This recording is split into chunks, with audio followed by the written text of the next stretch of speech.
Yo, what is up, everybody, and welcome back to your D&D Monogatari. Tonight we're on episode 1 of, Onimonogatari? Probably Onimonogatari? Episode 1 of Onimonogatari. Last episode, of course, was the finale of Otori Monogatari, which was Sengoku Snake Town, Snake God, Extravaganza.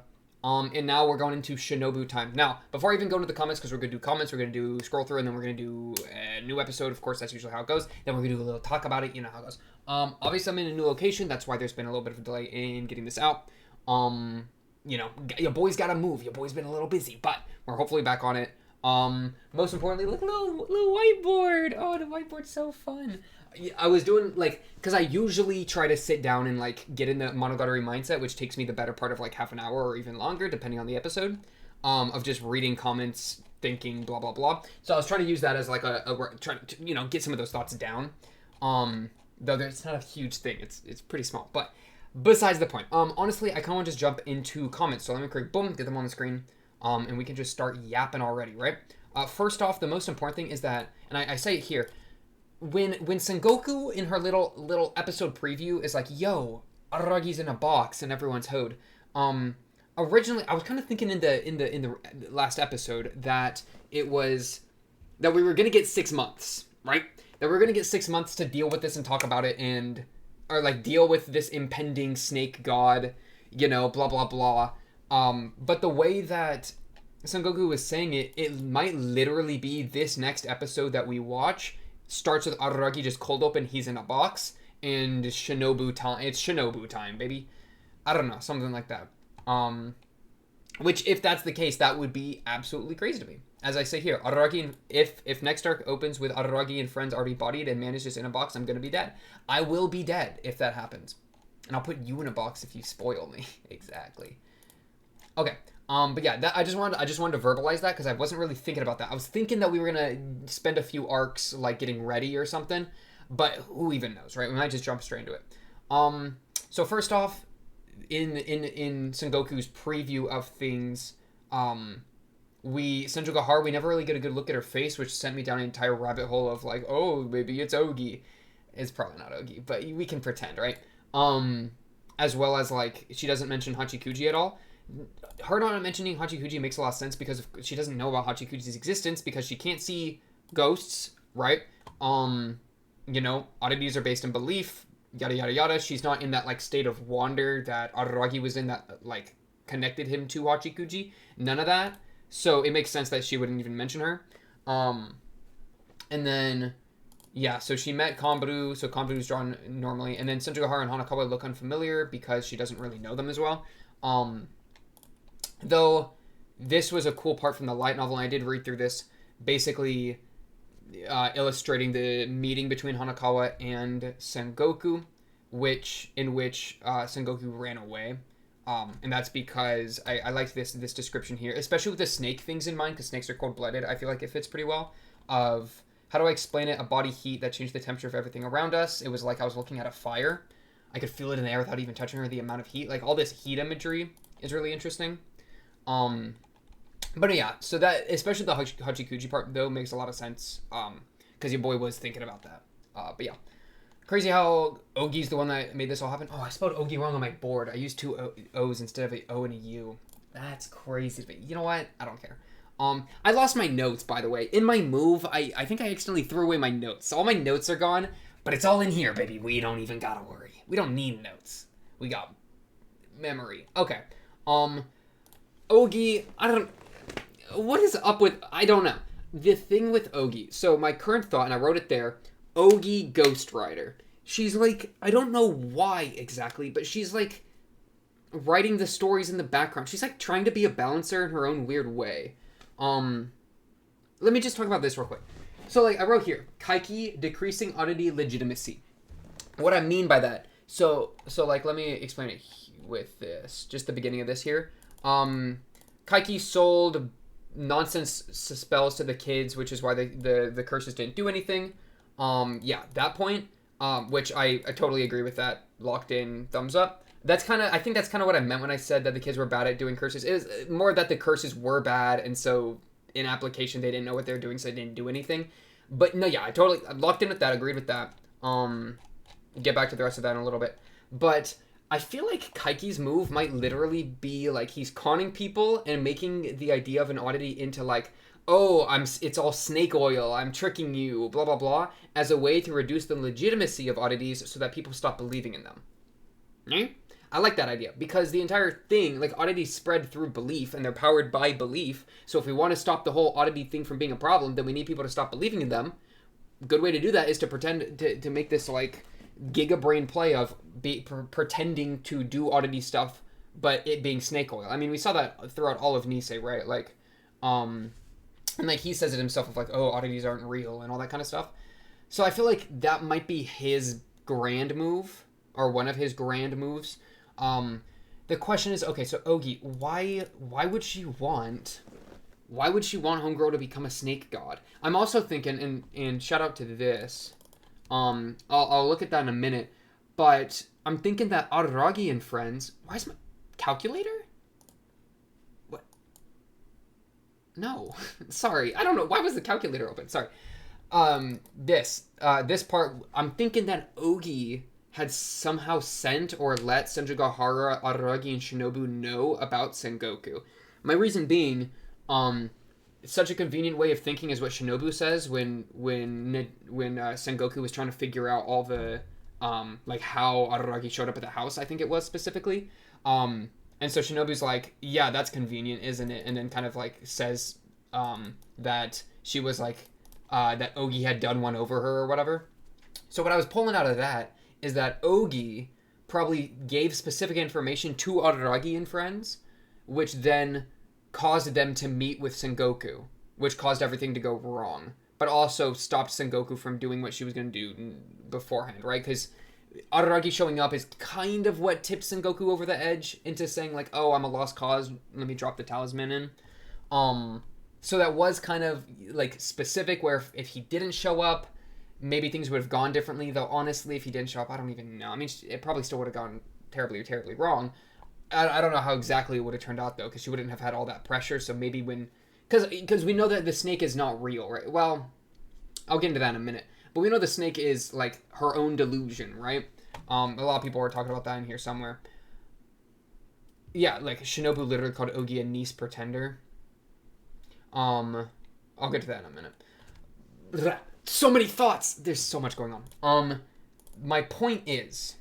What is my point? My point is that I think Ogi orchestrated all of this entire story, right? Orchestrated from the sidelines, which kind of reminds me of Kaiki, because Kaiki kind of, does that too by giving specific types of information so that the story unfolds in certain ways. I just don't know why. Why would you want Ogi to become a god? I mean, surely you have a reason that you want Sengoku to be a god, and then Sengoku stops being a god, and that's somehow good? I don't know. Is it you trying to... Because the way I've kind of been going about it is that Ogi's dredging up stuff underneath the surface, bringing it up, right? Kambaru specifically in a Hana Monogatari, right? That was Ogi. Ogi was poking at that issue so much, and like giving the clues to go talk to Numachi, which is what caused all that to happen. So in here, Ogi's poking at it.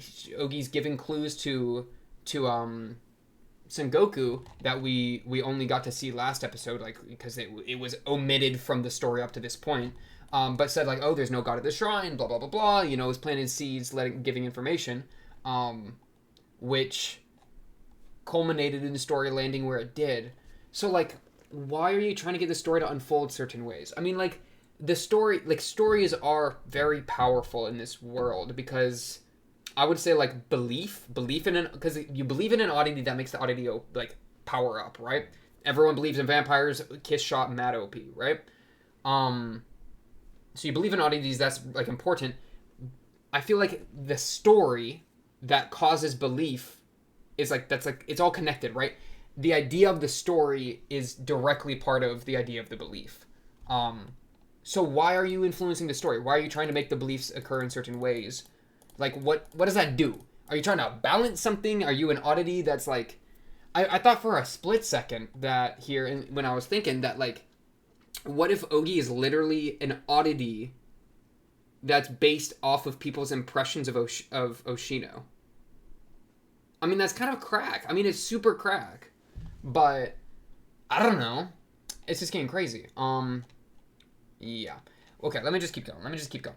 I have no idea what she's cooking, but she's definitely in the kitchen. Because, I don't know, I half of it feels like it's good, and it's, like, dredging up stuff, and we're actually dealing with issues under the surface, and we're playing it out in a specific way that Ogi's read, like, 30 moves ahead, so that we can play it out in, like, a safe way. So it's, like, the entire story is, like, play-gated, you know? Where it's like, oh, like, nothing world-ending's gonna happen, because Ogi already knows how it's gonna go, as long as the pieces fall where they're supposed to. But that's putting a lot of good faith in Ogi when we really don't know much about Ogi at all. But we'll get more into that. We'll circle back. Kuchinawa is part of Nadeko. Personality was created from traits she had, but she was hiding from others. Kind of fits in the whole the retro thing as well, which we've talked about a little bit. That's something... Okay, so a couple other people talk about this. That's something that I've been, like, staring at a wall trying to parse through for the better part of, like, way too long. It's the difference, and I wrote it here, group belief versus individual belief, right? Because what's crazy to me, this is the thing that's crazy to me, is that Homegirl alone, just Sengoku alone, is what... her belief was so strong and so delusional that she has god powers. That's pretty crazy. She's second only to Kiss Shot, I'm pretty sure, right? And Kiss Shot obviously ain't walking around. And that's... The reason that I'm pointing that out as being crazy is because the reason in my head that Kiss Shot was so OP is because she was a super broadly known myth, the myth of the vampire, right? And she was, like, legendary as a vampire among other vampires, right? So, like, group-wise, enough people believed in her that it made her really, really OP. Compare that to Sengoku, who, this snake god, like okay, and it gets into the creation of it. Like, currently... The one she's been talking to and then eating the talisman, the one that she's now kind of been immersed in, like, is part of her, is solely fueled by her own, doing her own thing, right? Right? I mean, kinda. Not really. I mean, almost. My thing I want to add is that ARARAGI and, like, Gaen knew about the snake thing because they had the talisman. Like, he was protecting the talisman. So, to a degree, he would have to believe in that talisman to be important and to be powerful. But that's not the snake that Sengoku was ever talking to or thinking about. It's more that I think because, okay, this is so hard to break down. It's like it's here, okay? Snake book. It all goes back to the snake book, okay? She, normal, you know, has a victim complex but doesn't believe in oddities. There's no oddities walking around because she's just walking around, she's doing her thing, whatever. Doesn't believe in oddities. Then she gets cursed by her friends, right? Thank you, Kaiki, for doing that. For, you know, he's out here making his con moves. She gets cursed by her friends. The curse obviously doesn't really actually do anything, but she has such a strong victim mindset. And a lot of this is coming out of some of the thoughts from here. Just credit where credit's due. But a lot of the, I think at least, all the comments blur together.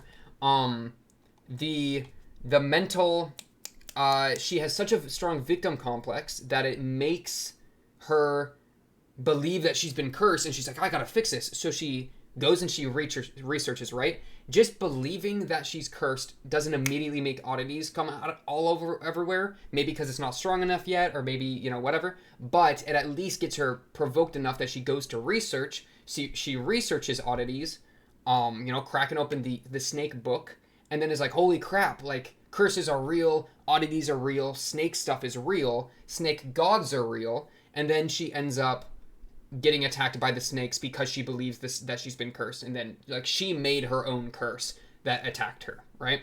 In Bake. That was, like, her own thing that got her. But it wasn't intentional, it was more her accidental through her believing she was cursed. Okay. Then, here, Kuchinawa shows up because she believes in her brain that Kuchinawa was an ancient god or whatever, ancient snake god. She learns about all of his stuff from the, like, all the stuff that Kuchinawa told us and told Sengoku was stuff she got from the book, right? And she was telling it to herself and, like, remembering it or whatever, right? That unrepressing those memories. Oh, this is funny as well, just random thing. The Suppress Express train line was about suppressing memories. That's hilarious, by the way. I totally like that. And it's Delusion Express. Yeah, that's just ridiculous to me. But because she believed in the snake stuff so much, And she's out here doing the 100 rituals of snake stuff because she wants the wishes. She sees that she's going through, thumbing through the book and sees, the gods can give you wish granting ability. You can grant wishes or whatever. So she starts doing the rituals. She's getting ritualized. That's like enhancing the delusion, making it stronger.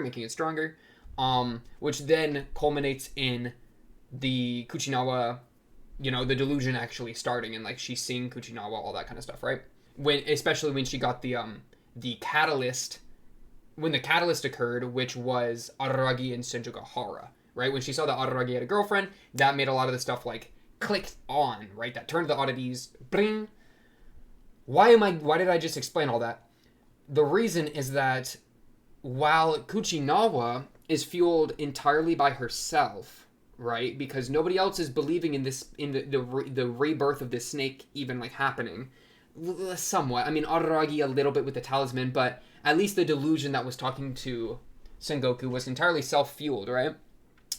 That is, that delusion could only take root, I would say, because there was the snake book, and because she probably overheard freaking, Shinobu, so many names. She probably overheard Shinobu saying like, the spirits at this shrine are so strong. The reason I'm saying she overheard that is because Kuchinawa knew about the time travel, which means that during Sengoku's 100 visits, that's when ARARAGI and Shinobu showed up, which made it so that she probably overheard some of that conversation. I'm guessing that she overheard the part where Shinobu was talking about the spirits that gathered or whatever, or at least was able to get that from like, this place is magical because this is where they were able to time travel. So, she thinks that the place is full of spirit energy.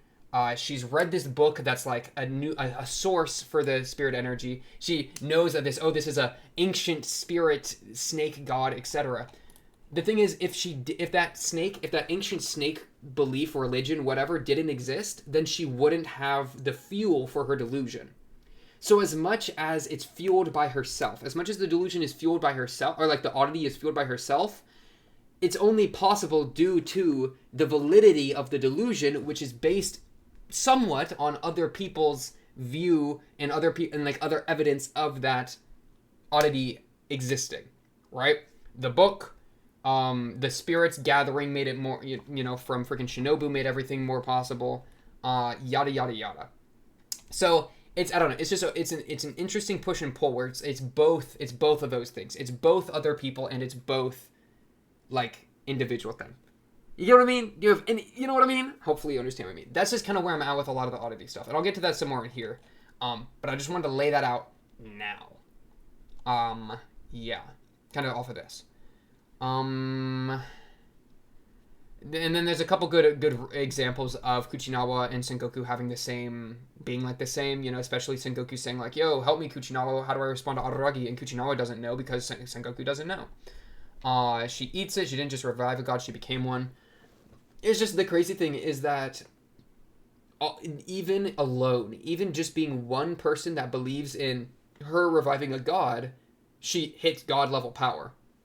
And that's different from freaking Kiss Shot, who is a bunch of different people know how strong Kiss Shot is. There are people out hunting Kiss Shot, Guillotine Cutter, Episode, etc. The myth, ARARAGI knew that there were like vampires in the city when he was talking with Hanakawa. Like that was kind of a thing going on. So that makes a lot of sense as to, there's a lot of people that believe in her. No wonder she's so strong. It's just crazy to me that Sengoku's so strong when there isn't any, like the residual spiritual energies, the ancient snake cult, none of that stuff really mattered, right? It was just fuel for the delusion, and the delusion is what mattered. Yeah, that's kind of where I'm at. Because all the energy and all that kind of stuff, I don't even know if any of that even is real, right? Like, gathering of spiritual energy, is that even, like, real? Like real as in, I think it's literally just an excuse for things to happen. And I'm not saying that in a bad way. I'm saying that in the oddities have to make their own have structures of internal logic to make the delusion stronger. Where, like, an example being, Shinobu is like, lada, this is my spell to activate time travel, right? It's like, that makes sense. You need a spell to make the thing happen. Like, boom. right? And so that makes it make more sense. That makes the entire oddity work better. In reality, she didn't even need to do that, right? It was just a bunch of nonsense she said for fun, basically, right?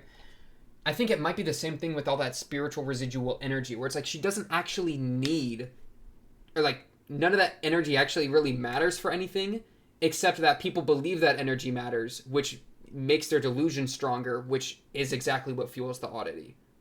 And I'm using delusion a lot. Delusion also you can replace with belief, right? Yeah. Oh my goodness, this show is the craziest thing I've ever seen in my entire life. Just, dude, I've been yapping for 20 minutes and it's just crazy. Okay, continuing. Sorry. It's just amazing sometimes. What do I have to drink? I honestly, okay, so I'm drinking this. I think it's about empty. It's from Bahama Bucks. Dude, Bahama Bucks goes so hard. It's like Dr. Pepper mixed with like coconut and a bunch of stuff. Pretty fire. Okay, continuing. I'm gonna look at that in a second. It's 1657 in the episode. I've already looked at it, but I'll look at it again in spits and bars, hopefully. Nadeko incorporated the part of her that was represented by Kuchinaba before.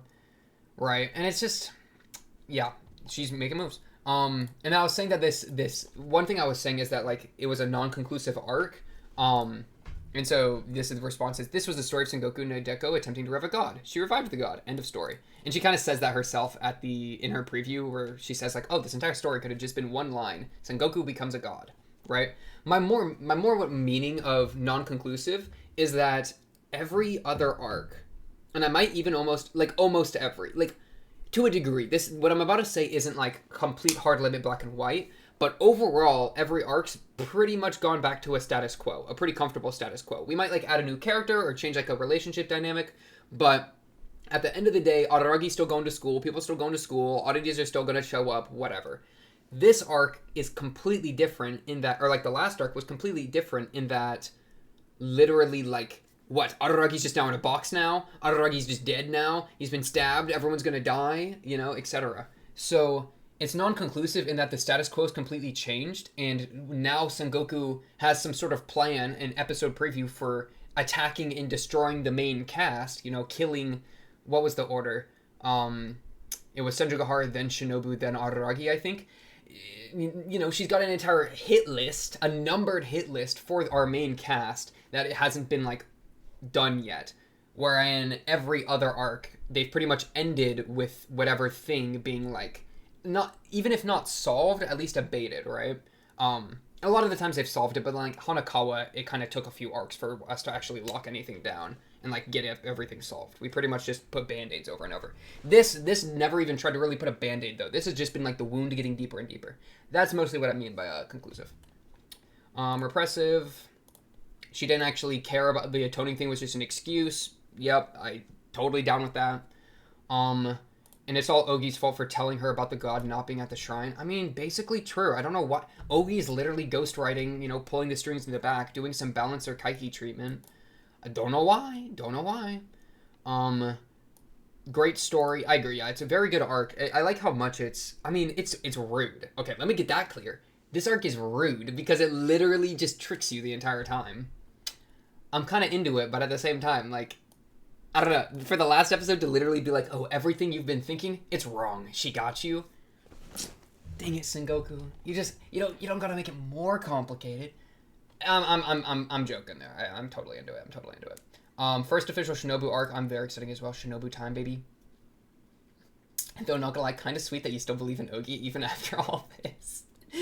I believe. Ogi believers in. Oh yeah, and at one point, and this is another thing. Part of the whole delusion of the god stuff, like, being so strong, is that Araragi balanced the shrine through putting the thing from Oshino there, right? And then in this last arc, it mentioned at some point that she took that off. So even if none of the spirits existed, she thought that she released, like, the ambient spirits from their prison. I kind of think none of the spirits even exist, or if they do exist, it's like... I mean, just like all oddities, they only exist because people think they exist.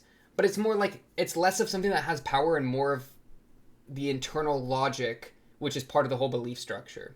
I don't know, I guess maybe I'm even being kind of redundant by, like, talking about all that. Because it's just kind of, like, part of the whole oddity thing. I don't know. Continuing, though.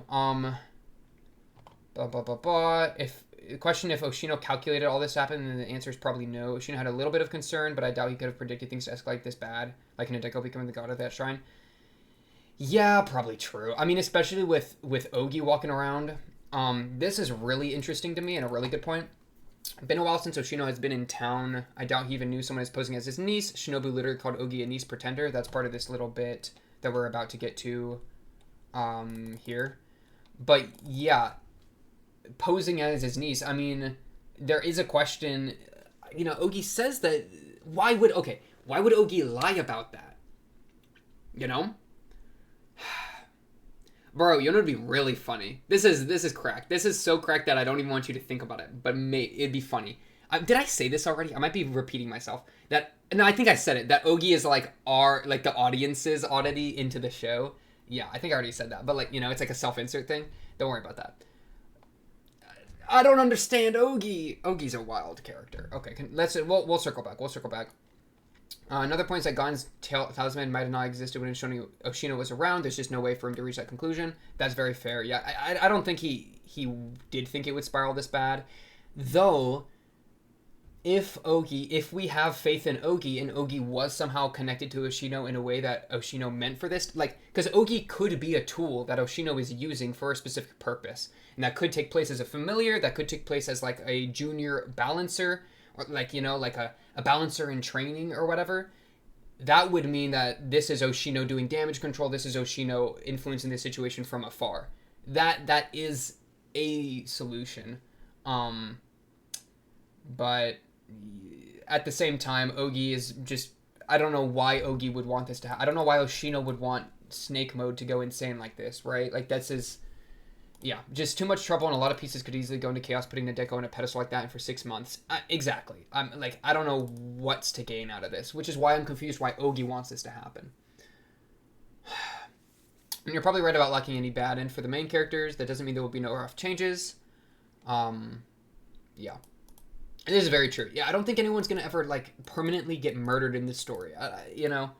Like, it's a story about growing up. It's not a story about children getting murdered, okay? There's other anime to watch if you want to watch children getting murdered, okay? I would say shout out to certain shows, but I don't want to spoil certain shows, so I'll play safe. Freaking Ogi, man. This I thought it was funny. Maybe Shinobu's super annoying in the arc because Sengoku doesn't like her, so she's being extra annoying in that way. Totally makes sense. Totally into it. Part of why Senjoku doesn't have a face could be that she hates her so much she doesn't even want to look at her. Totally could be a thing as well. Her shedding her cute persona like a snake, shedding its skin. Totally into it. Totally like it. Kambaru called her the final boss in Nisei. Wait, really? Oh my goodness. Kambaru's a clairvoyant. Hope finals go well. Thank you, Rex. They did go pretty well. It was a freaking... Yeah, that's another reason I've been a little delayed is because your boy's been doing a little bit of college finals, but went well. We're Bing chilling back on the grind. And then the leg analysis. Okay. Shinobu 3. This, by the way, is such a funny comment. Okay. Some of this is about the box, how the kanji for bake... Well, what did I say here? Can you speak? Dude, she's in the box. She's in the box, yeah. Homegirl Sengoku's in the box in the OP of last arc. It's like she's the monster in the box, Bake Monogatari. I don't know. The kanji stuff goes crazy. I mean, look at this. This is the radical for enclosure, not to be confused with this, which means mouth. These are the same thing. Surely this is just the kanjis didn't come through correctly, right? Because I'm literally... Those are the same thing. I don't even know, man. Kanji are crazy. And then the actual... Dude, my nose gets so itchy when I record. We can hear in the dialogue, like some of the third person, first person stuff, which is something we talked about in the light, like it's being seen in the light novel, which goes into the whole like inner conflict, inner distinction between inside of Sengoku, is apparently something that we can hear in the audio pretty well. It's just that the sub translation was not really like getting into that as well. So yeah, cool. I like it. True and real. Another thing with I being lowercase, apparently there's no such thing as lowercase in Japanese. I had no idea about that. That's super cool. So that's creative directions the subreddit took themselves. Another death of the offer thing as well. yeah, let's just kill him. Kill the author. I'm down. Who cares? Go for it. Bam. Araragi, Ragdoll, Beanbag, turn real. Literally 4 episodes of a monologue. It's crazy. We didn't know it was a monologue until the last episode. And it's funny, she even Sengoku says a line of like, I don't know, about it being a monologue making sense or whatever. She's literally like, that's like a meta comment, you know, because this show has a ton of monologues. Nadeko literally smoking crack, talking to herself. True. Oogie, my Oogie, love it. It's so true. The Sengoku smiled when Hitagi was dissing her. That is true. That's the last thing we see, and I checked. That's the last thing we see right before it cuts to the ED. Because she doesn't look all cute anymore, so she's totally into that. And honestly, it's fitting that out of everyone, it's Senjogahara who says that. And, you know, that's what makes her smile. Because that's where all the problems came from. That's like a nice full circle kind of thing. I hate Sengoku, is what the comment's saying. Honestly, I kind of hate her at this point. I mean, like, I like her arc a lot, and I like what's being said, but she's such a rat. Like, I want Araragi so bad, I'm gonna turn into a god. I'm gonna wish upon a god and do this shrine business, and then I'm actually gonna become a god and murder him. You're insane, and you're a monster. Yeah. Okay. Gon's the senior of the squad as well. Good to know. Good to remember. Blah, blah, blah. Tsukihi and Sengoku stopped being friends because they went to different middle schools. That's good to know. I just straight up forgot that. So that's good that there's no serious beef between them. Good detail. Thank you. Next arc's goated. I'm excited. Try not to desync the episode. Will do. Your boy was just a little excited, okay? Your boy's a little excited because the episode preview went so hard. And I kind of low-key thought that the episode preview, there might not be like a normal episode preview, but there ended up being one. I don't know. It's fine. Okay. Before I even get into this, have you considered wrecking to femboys? So true. Anyone got a femboy compilation? Okay. Whoo! Let's get into this big boy right here. Okay. So I already kind of talked about a lot of this. I'll try to hit some of it again just to lock it down for sure. This stuff here is a lot of the stuff I was talking about with like oddities. So Kaiki sold nonsense spells that don't do anything, right? Mental issues turning into oddities is obviously not the norm, otherwise the world would drown in them. Activation energy is achieved by strong beliefs/delusions about the supernatural, which is separate from mental issues. Blah, blah, blah. Comorbidity is a really good word that, like, once you believe in a oddity, then like the door gets opened and you downward spiral. That's like what Oshino says, meet an oddity and you'll be drawn into them. That's also a line that I read when I was re-looking through the last episode. I think, either Sengoku or Shinobu says that at the end there. I'll hopefully try to find that. Yeah. Okay, so the thing for me, mental issues turning into oddities is obviously not the norm. So let's think all the way back. We'll walk it back to Araragi and Kiss Shot. Okay? Araragi running into Kiss Shot. Before he met Kiss Shot, did he believe in oddities? That's the first question. I would say overall no. However, he believed in vampires enough that Kiss Shot was able to appear to him, right? Because it's a crazy thing where they're very connected. It's, you know, where it's like how do I explain this? If like Sengoku sees Shinobu fine, right? And a lot of people see Shinobu fine. Well, how many people see Shinobu? I mean, it's only people that believe in oddities that have seen Shinobu. Like, okay, no, this is an example. Shinobu can take over the world and destroy the world, right? Well, no, but that was all just a hypothetical. None of that actually happened. That was just Shinobu talking. Could Shinobu destroy the world? Like, actually? Like, turning into Kiss Shot? I mean, surely, right? Let's just say surely. We won't get caught. We won't get caught in this. Let's say my monitor just turned off. Please turn it back on. Let's say that Kiss Shot can can destroy the world. That means that she can attack people that don't believe in oddities, right? So she can, as an oddity, influence somebody that's a non-oddity. I mean, she can influence, like, a desk if she gets slammed into it, right? So the supernatural does have physical power in the world. So just by believing in an oddity doesn't necessarily mean... Like not believing in an oddity doesn't make you immune to them.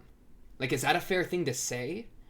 Or is it that everybody believes, or is it that, like, even if you believe in it a little bit, you're opening the door to, like, certain oddities that are really strong? Because I could see the case where Kiss Shot is, like, a gateway oddity, right? Vampires are popular. Everybody knows of vampires. blah, blah, blah. So Araragi, who at the beginning of Kizu doesn't really know about oddities, but is like, oh, vampires are a thing. That's what Hanakawa's talking about. Let me walk around and go buy a lewd mag or whatever. He is in a state where he believes in it enough that it can show up. But something like Hachikuji, I don't think would necessarily appear to him, right? Because he doesn't believe in something like a ghost of a turtle child or whatever, unless he like read that specific story.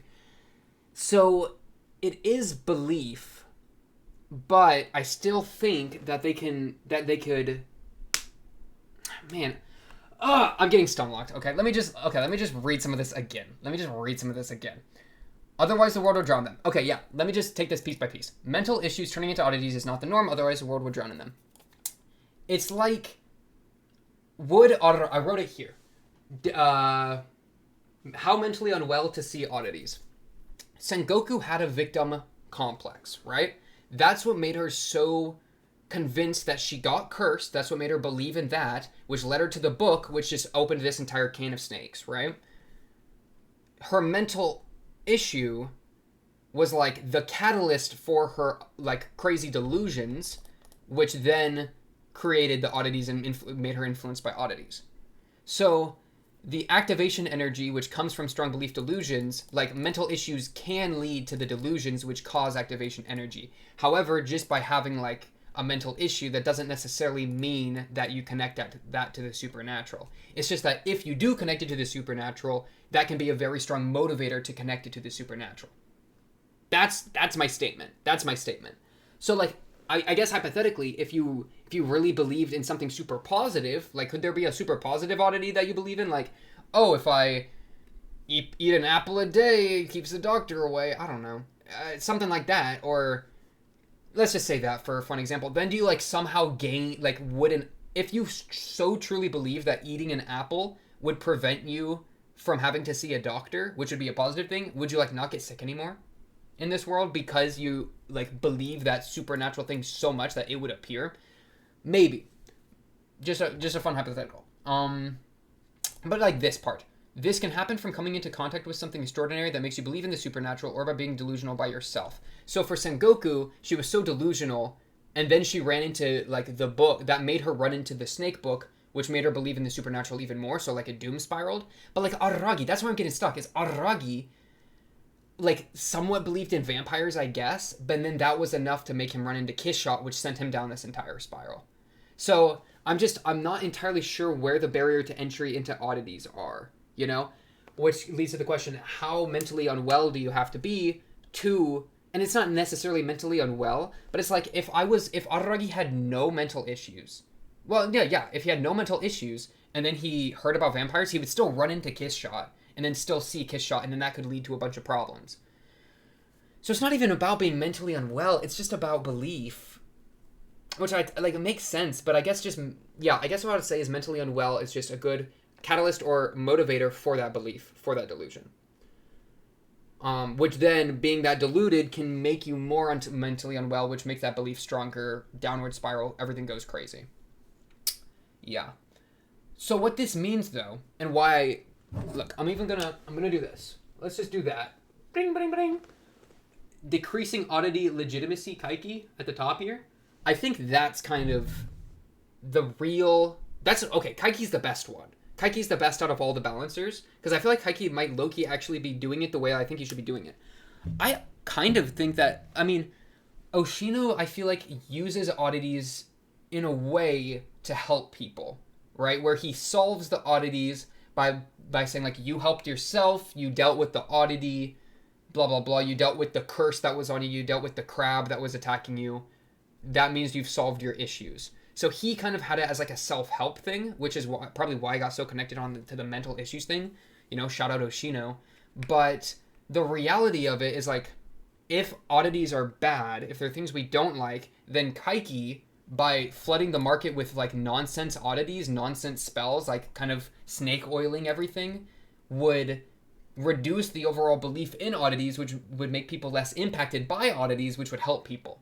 Because the true ending would be nobody believes in oddities anymore. We get rid of everyone's belief, right? Because then there's no more oddities, no more problems. Buy Hachikuji, buy Shinobu, buy etc., right? Sorry. You know, by what's that one name's? The one name. I'm forgetting its name. This is what happens when I lose all my notes, man. The blue girl, the little girl, the thing on her head. Ononoki. By Ononoki. Yeah, that might literally be the true ending. We just get rid of them all. I mean, what if that's what Ogi's doing, right? Ogi's like, man, these people believe in oddities so strong. There's a ton of oddity activity in this town. Let's just turn one of them into a god, and then that god wipes them all out, and then I'll walk in and like, I don't know, then we'll somehow deal with that. And then, you know, wrapped like a bow, no more oddities here. That would be OP, would it not? Because when you're mixing people that believe in the supernatural with people that have mental issues, which then is a strong motivator for all these things, then you get a ton of oddities, which is just a problem. Yeah. Overall, let me just say, I think I'm pretty locked in with some of this, with most of this. I don't know if I would have disagreed with this previously. I don't, you know, I think I would have agreed with this most of the time. It's just kind of some of the precision of it is hard to lock down, especially when we got characters like entering into oddity stuff a different way. Because I'm just thinking like, ARARAGI was introduced to it through Kiss Shot. Hanakawa was introduced to it through ARARAGI. And then she, I think, was doing study in the library, which included oddities, which probably got her into the cat. Kanburu got it from her mom, and that had a ton of the mental issue stuff going on, right? I'm willing to bet. And so she got it through the monkey paw, which came from the mom. So I guess she got it in her own way that wasn't attached to ARARAGI. Hachikuji. How did Hachikuji become a spirit, though?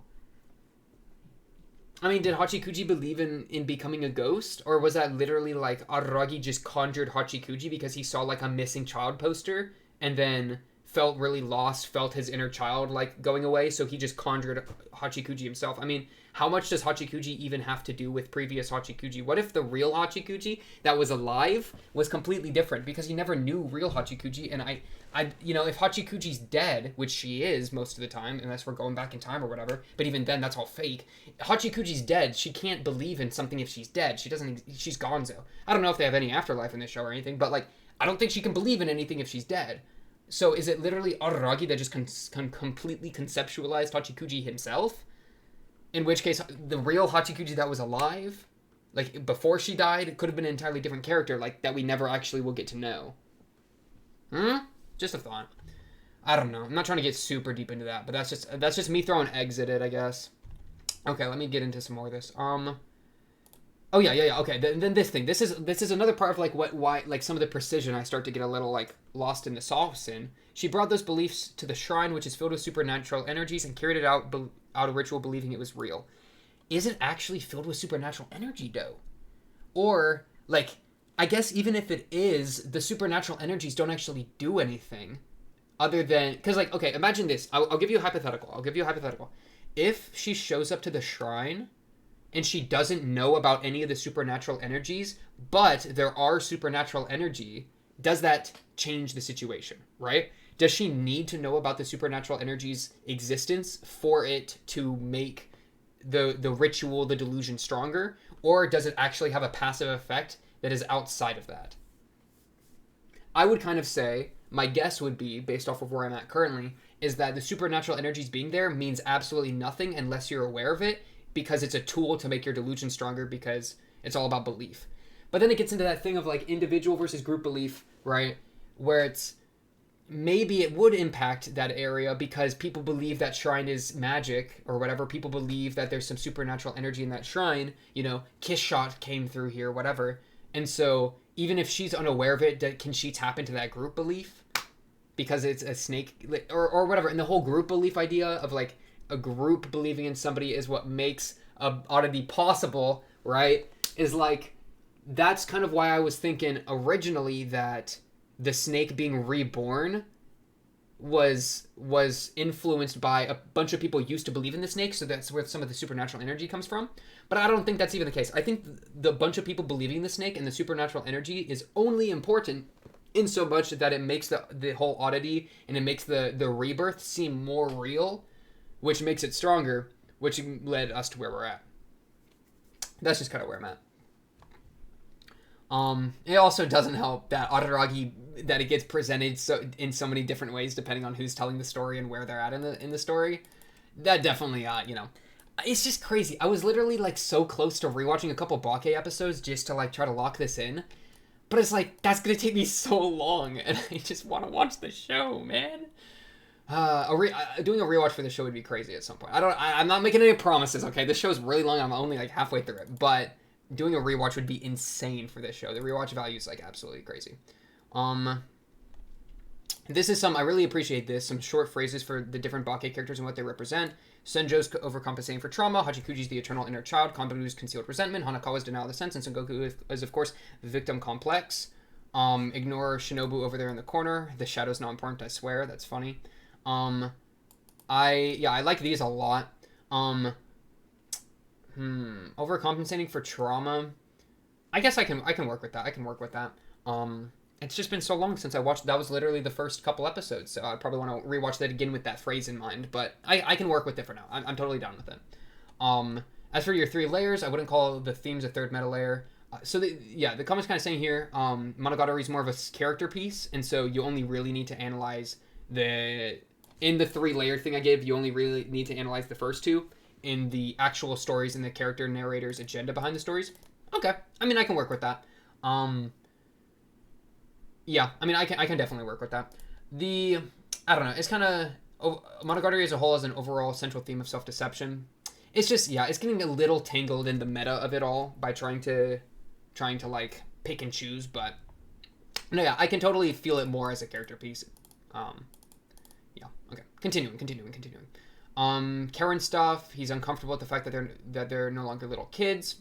Totally makes sense with that. Especially because they're following in the footsteps of what he used to do, which is all the justice stuff, which is something that he didn't have a good time with. We're still a little unsure of what exactly went wrong, like what made him fall out of, like what made him disillusioned about justice, because walking into Kizu, he's super disillusioned, but we saw like he used to be kind of a fire sister type person, so something happened. That's probably largely why he's uncomfortable, because the fire sisters are acting as like justice people.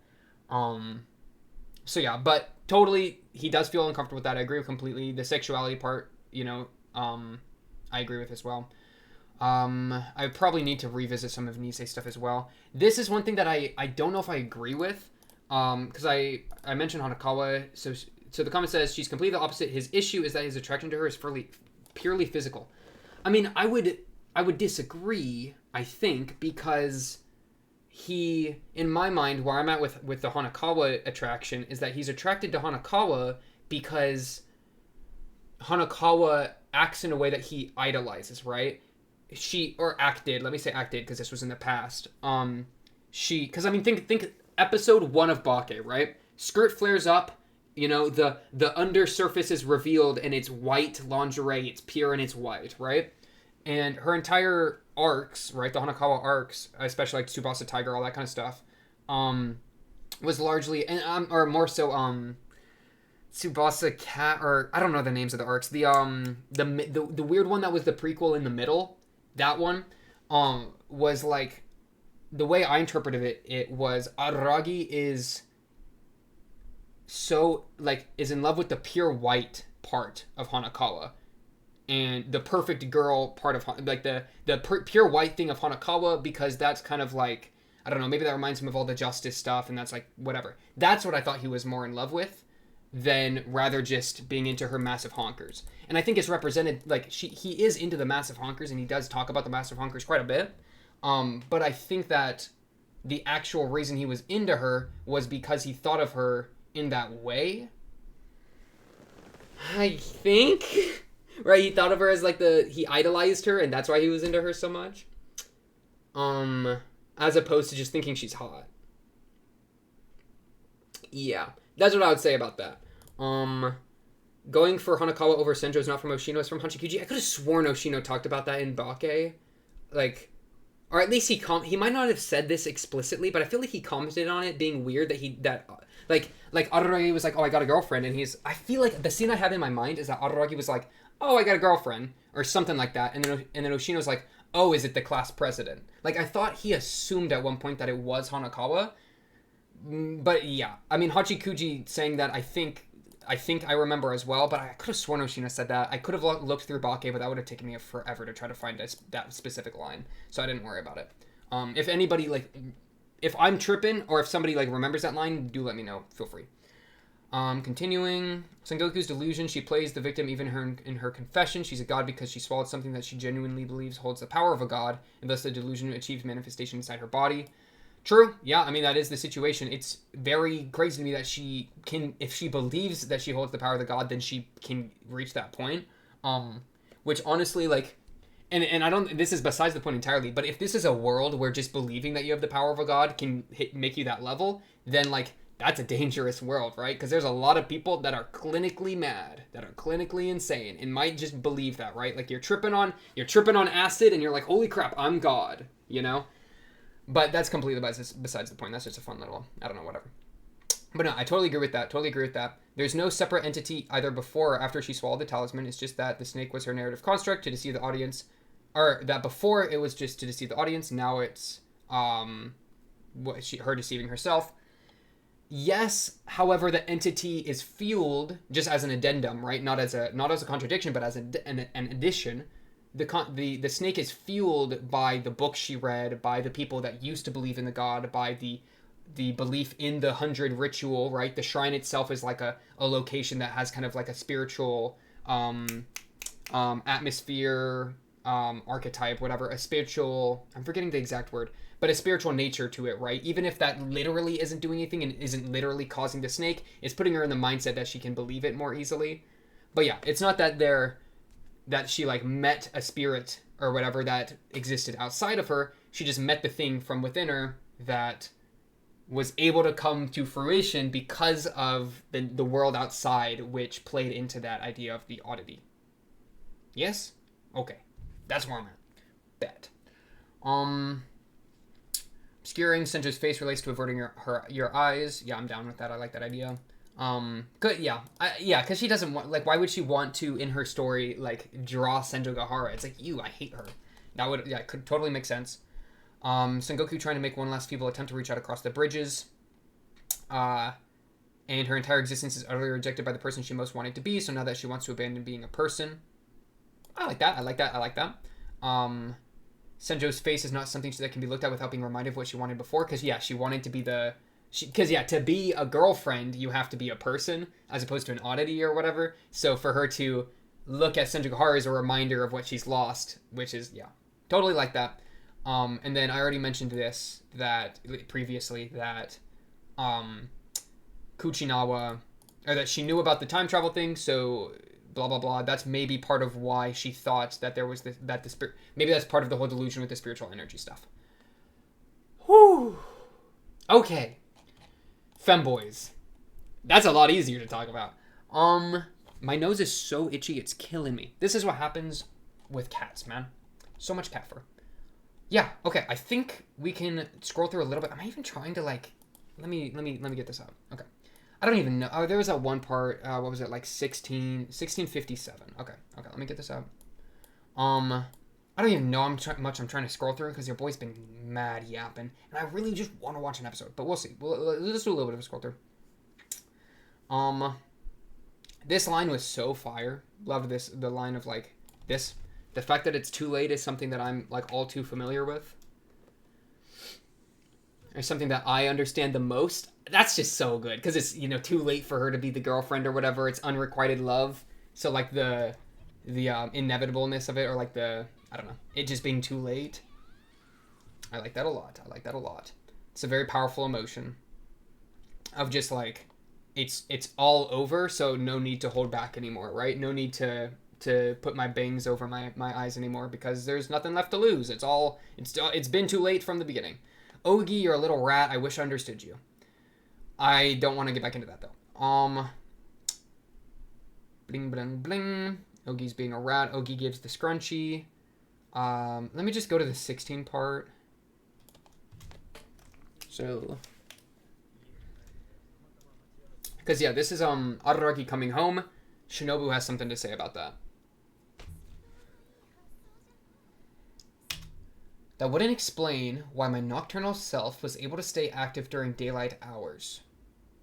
This line I don't think I understand, which is a shame. Because the way I originally interpreted it was they knew that,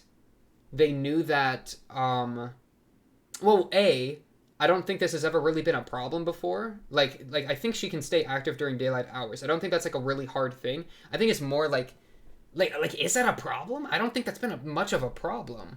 I mean, you're a vampire, so you can't go outside, but that doesn't mean you can't like chill inside a house or whatever during the day. I guess she can sleep or whatever, but like I don't know. I never saw that as like a super hard limit. Maybe it is somewhat, but the way I interpreted it originally was they knew something. They knew that this was happening in some way, so she was active when she normally wouldn't have been. That's kind of what I was thinking originally. As opposed to like needing to be waken up in the moment or anything. Like she was already ready for it because they knew what was going on. As opposed to ARARAGI just coincidentally showing up. Like no, he knew to go there. And I think he knew to go there because of Ogi, as Shinobu's about to say. Oh, sorry, my video just played. Okay. That niece pretender has one up on me. I don't... Ogi, why? Ogi, what is your goal? What is your goal, Ogi? I don't get it, man. The niece pretender has one up on me. Because, yeah, I think I think Ogi was pulling strings on both sides of the court to get the specific outcome, right? Ogi wanted ARARAGI to show up at that point and wanted Shinobu to be there. Ogi's already got the read on everyone. But how does Ogi got the read on everyone like that, you know? Where he's able to predict, or she or he, I don't freaking know. I don't even know anymore. Is able to predict it all like that. And then you get stabbed a bunch, right? Right, Shinobu, you just get stabbed a bunch? And why can you hear what the scrunchie says? Because you believe in the snake now? Is it like, oh dang, the snake's actually legit? In that you know? Where previously, yeah, I guess, maybe that's it. That now she's tapping it, like she herself believes in the snake's existence. Which is... Now she's able to hear the scrunchie. Where previously they were still unsure about if she was actually turning into God or not. As opposed to like when they first met. But yeah, everything was to Ogi's arrangement. Ogi, why? Are you just trying to burn it all down? I mean, I respect it. But you've made a really OP snake. But we're just gonna have to see how the next arc like gets dealt with, right? How this entire episode preview gets dealt with, and that's going to be a huge amount of context for what Ogi wants, because Ogi's orchestrated this.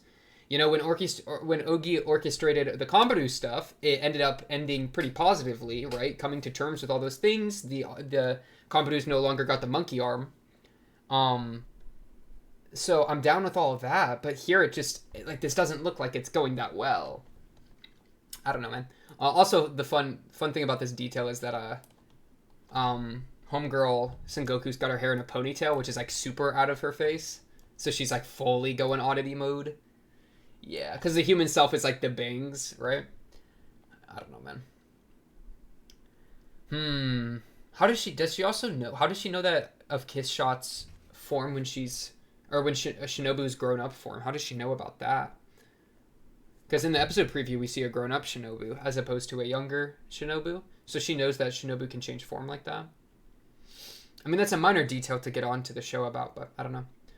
Honestly, I say we just jump into the episode, okay? So yeah, let's get it going. Onimonogatari, episode 1.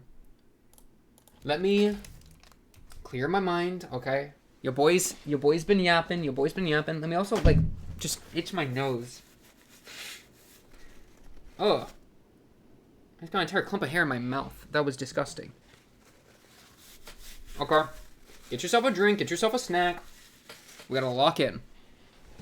It's been a minute since we watched Monogatari, okay? So a lot of this has been like, getting myself mentally catched up. Hopefully it's not been, like, overly repetitive. Well, you know what we'll even do? We'll even spray some Glade limited edition Happy Go Lilac, okay? Let's go. Okay. Feeling good, feeling lilaced up. Episode 1 of Onimonogatari should be the most exciting thing. Let's get this going in a 3, a 2, a 1, a bang! Is this going to be 6 months in the future? Or nah? Ogi.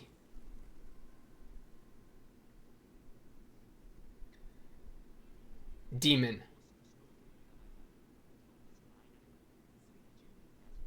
Are we... Oh, right, this is Shinobu time. This is Shinobu time. I forgot. Hi, hi, Shinobu.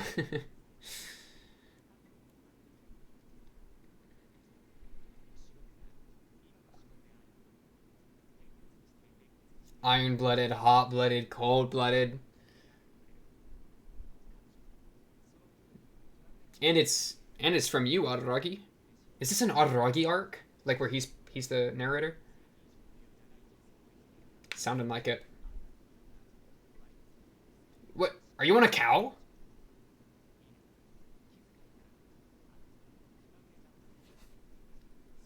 Let's rewind her clock. 400 years in the past? Are we doing a prequel? We're doing a Shinobu prequel? Why is Ogi here? Ogi, get out of here! Are you attached to Shinobu somehow? Well, I had someone read that part. As for me, ARARAGI, I'll tell the tale while reminiscing about her. Let us begin. What is happening? Yeah? Oh, that's sick. Oh, I kind of like this already. Okay. This one, yeah, this one's feeling itself so much. The streetlights, secrets, regrets. Saw ARARAGI and his bike there.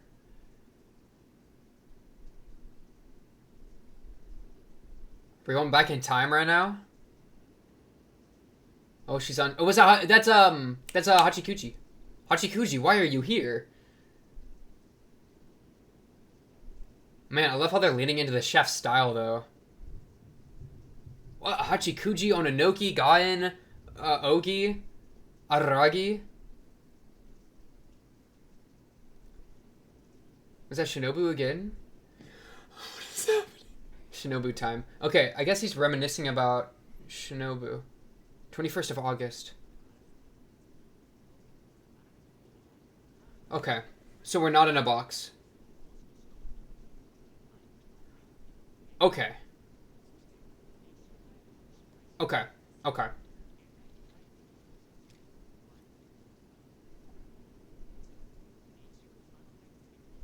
Yeah, for Hachikuji. So we're okay, so we're not in a box. Okay. Thank goodness.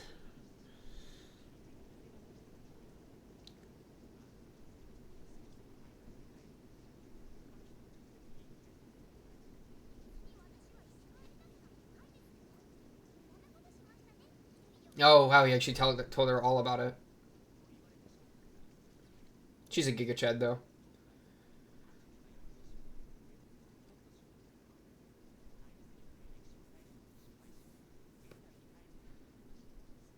And it was Ononoki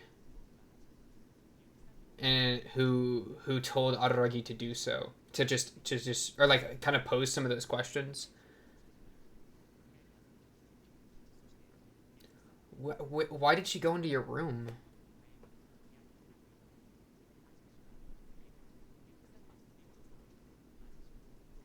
Oh, that's it. Look at that transition. That was fun. They were like the constant. Yeah, your snail, your shell.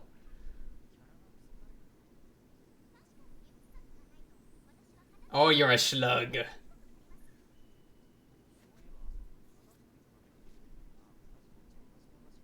Hmm.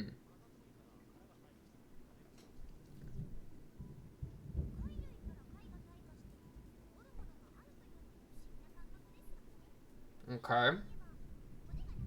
Oh no, boneless ARARAGI.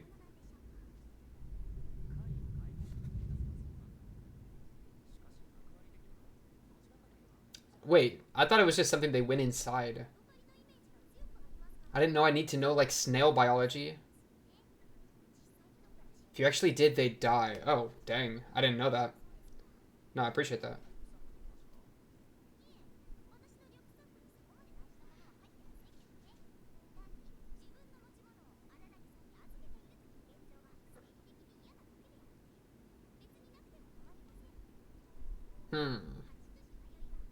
Mayoi the Slug. I don't know, it's weird that the analogy has started to fall apart, right? That she doesn't have her snail shell. That's kind of not an issue. That's a good call. Good call, Hachikuchi. Go, go, go! Oh, speedrun! Good, got it. Down, down, down. Throw it! I think we made it. Good move. Good move. ARARAGI.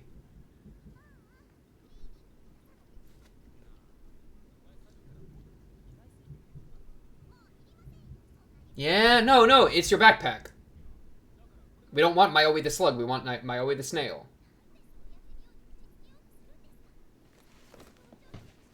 Okay, dude.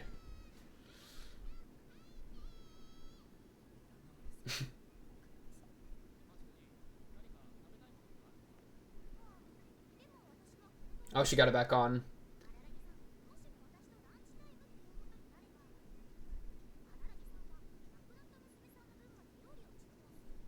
Ah. True.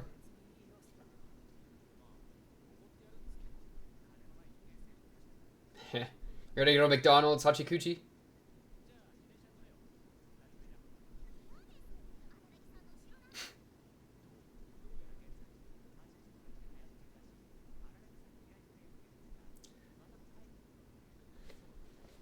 Why are you looking like that? He wants the dopamine hit. What is happening? Shinobu time? Shinobu time? What's happening? Terminator? What is happening? It was a mystery. Okay.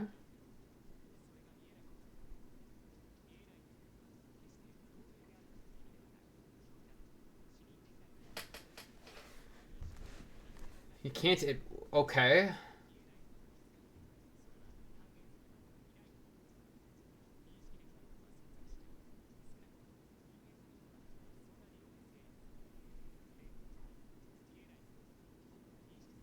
Okay, so that's odd. You saw with, like, your mind's eye. Your oddity eye. Yeah? It was terrible. Get on! Go, go, go! Get out of Dodge! Nice, ARARAGI. Don't crash. Nice, thank you. I like how they lock in like this. I like how they lock in. Oh no! Yeah, what? I mean, it was shadowy. You know, Shinobu goes in shadows.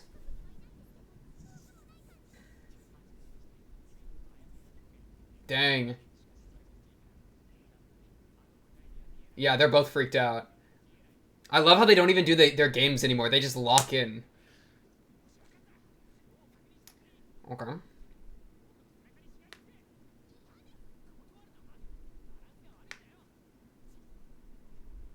She's like, fine.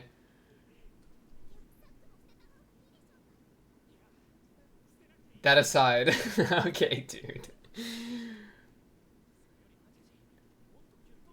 Okay, alright, you're pushing your luck, buddy. This is not the time. I was just saying it. No. No.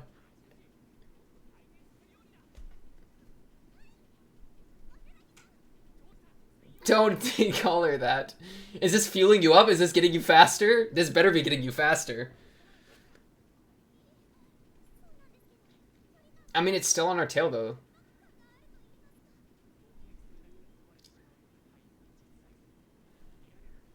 It's funny, you say they exist, but it'd be better if you didn't think they existed, because then you'd be safe, right?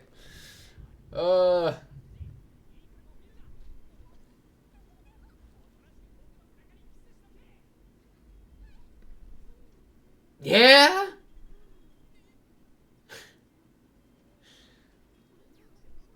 Ew, there's drool. There's like, it's like wet. Oh, you can see it in the mirror. Okay, that's cool, that's cool. Whoa. Does this have to do with Ogi? Oh, wow! One of her hairbands. Ow, an antenna.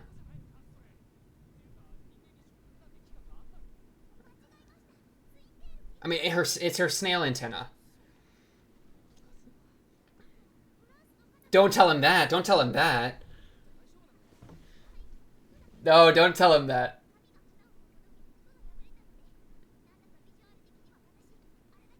Facts. Facts. Thank goodness nobody can see you.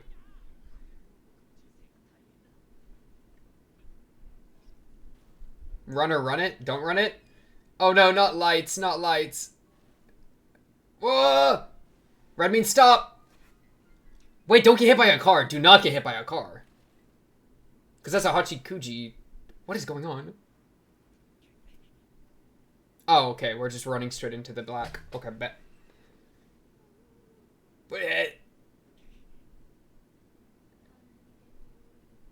Oh no, it's Ononoki. Oh, no, you're good though, right? Where are you? Oh, the bike! That's what happened to the bike. Is that what happened to the bike? What's up, Ononoki? Yeah, why are you here?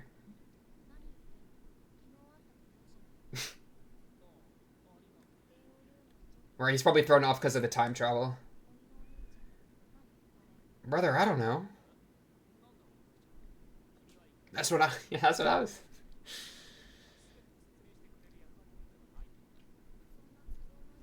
Dang. She's just chilling.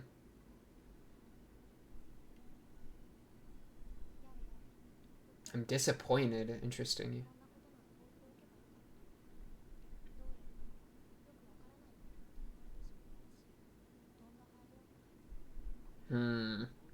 Fear of the unknown type behavior?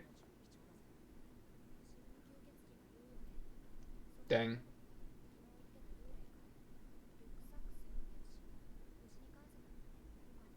True.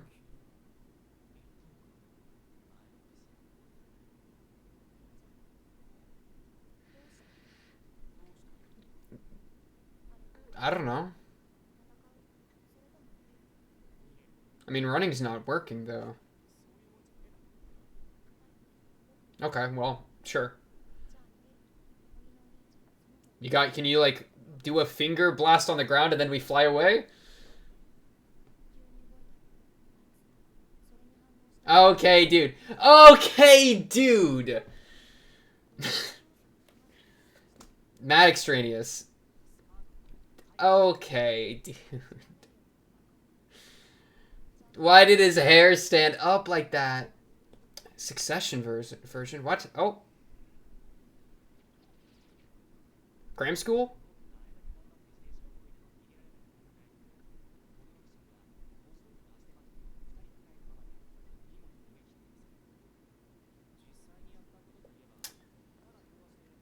You're naked. Okay.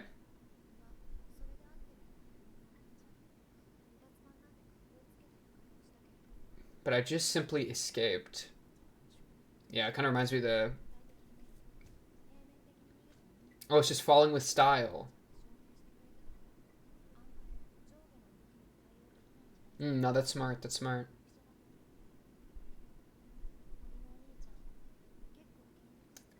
Okay.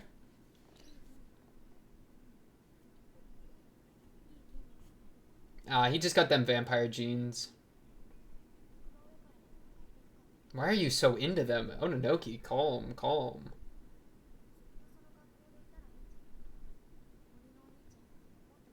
I did not know Ononoki would be into that. Okay. Why did we talk about that? Why is the dude, look how high up Hachikuji is. Oh my goodness.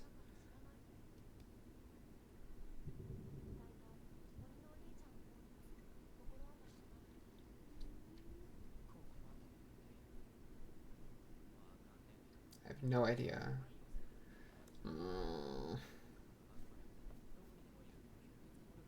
Cope. Yeah, you've had to deal with so many.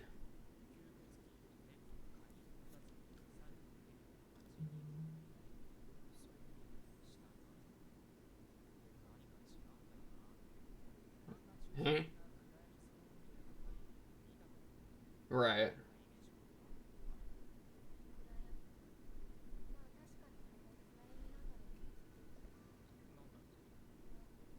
You know about this?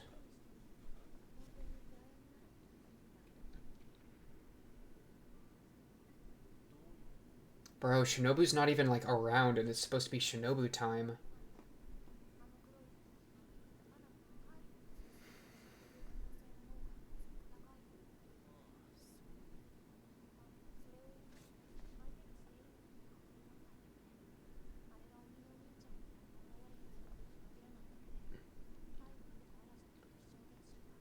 Oh, comparing it to a natural disaster.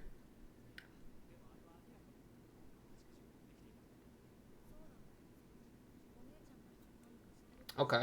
Yeah, let's talk to her. Why not? Kayanui, thank you.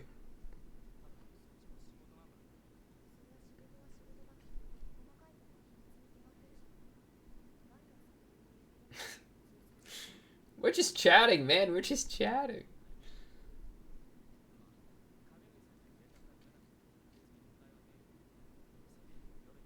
We also know Episode is walking around somewhere. Which is just crazy to me.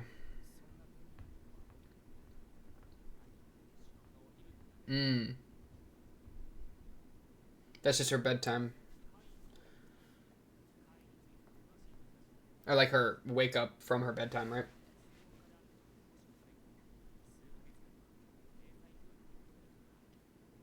It's a good point as well that Oshino gave her all that knowledge. I wonder why he did that.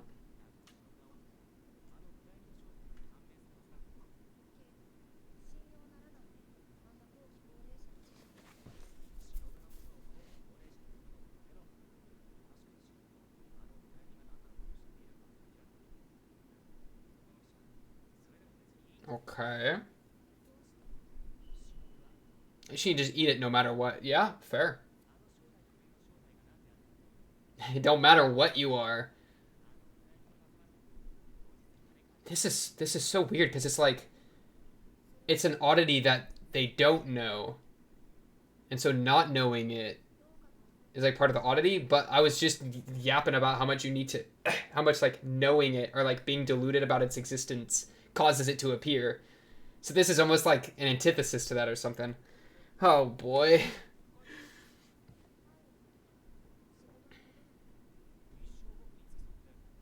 You're not my bodyguard? Unlucky.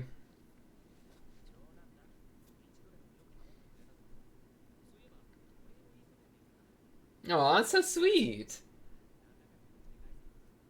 I was about to say to poke the muscle. Nah, unlucky, unlucky, unlucky. I could gouge out one of my what?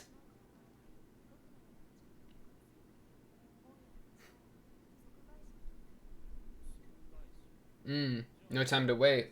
Wait. I thought oddities just could exist as long as you got believed in. Right? What's got you on your time clock here? Kaganui doing something? Oh boy. Oh no. Oh no. Wow, that's crazy to me. Why did you want that? What does that mean? What are you? I don't understand you. Okay?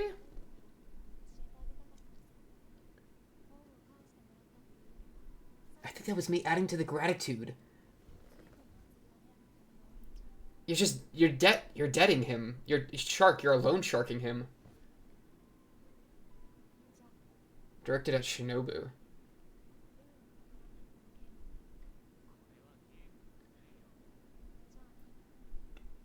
It's a story, and then the monogatari. It ends? Okay. Well, oh no, it's the same ED. Wait, is it? Let's see.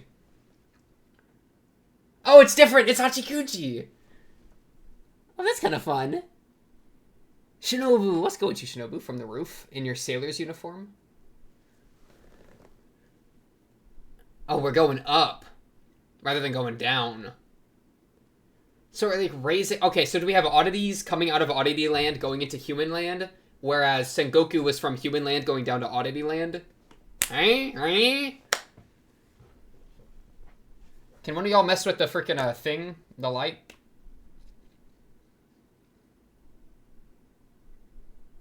Oh, wow, look at that. It's like a weird 3D model. Her getting hit by the car?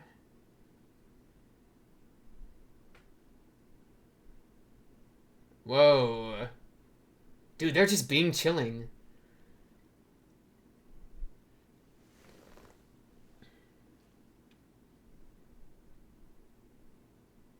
What are you... Oh, she's eating donuts. That's cute. Okay. The despair you found in me was real. Aww. They're going up, though. Up into the sky. It's crazy. It's like the connection.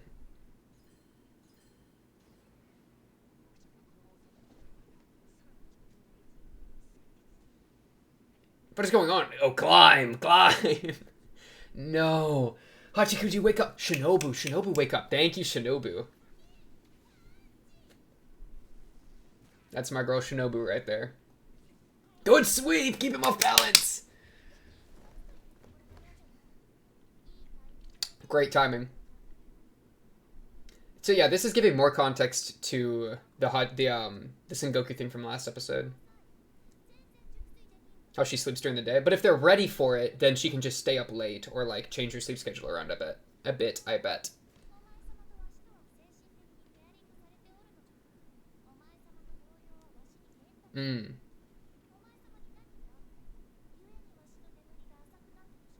Alright, with all the darkness stuff.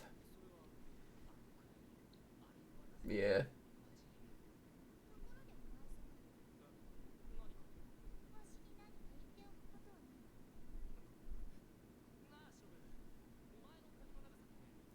Yeah. I was going to bring that up. Because that's kind of like a thing against Senjugahara, too. No, yeah, okay, what you got, Araragi? What you got? And also against, yeah, okay, also against Shinobu, sure. Performed acts? Bro, he's gonna be performing more acts with Senjugahara, okay?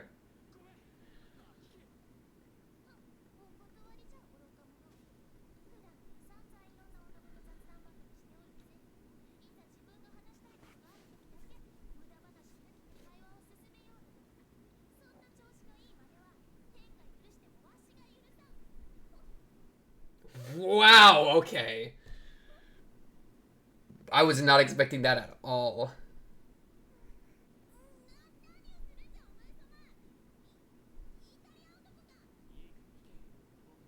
This is so odd. This is what is happening. Okay, you're explaining it. Araragi, you can't be... I mean... you got a girlfriend with Senjugahara. That's kind of an issue. Right? Aren't you like... I'm gonna be reading all that in a minute. I think it's just him catching her up, but... But Senjugahara, man! Can't just be cheating on her with your vampire that lives in your shadow, man. You are already half aware.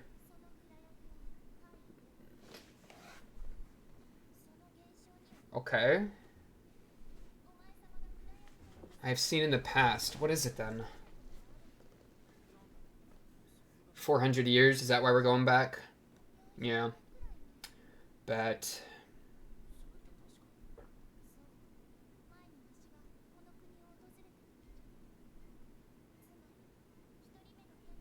Weird cut to Hachikuji.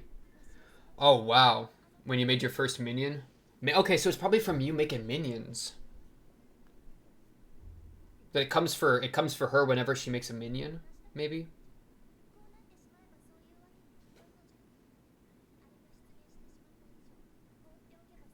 Okay, we gotta deal with it. Thus it begins.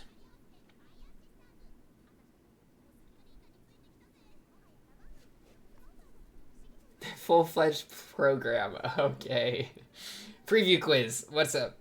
Okay, 53. Okay, weird. I mean, 10 face cards. Okay, sure.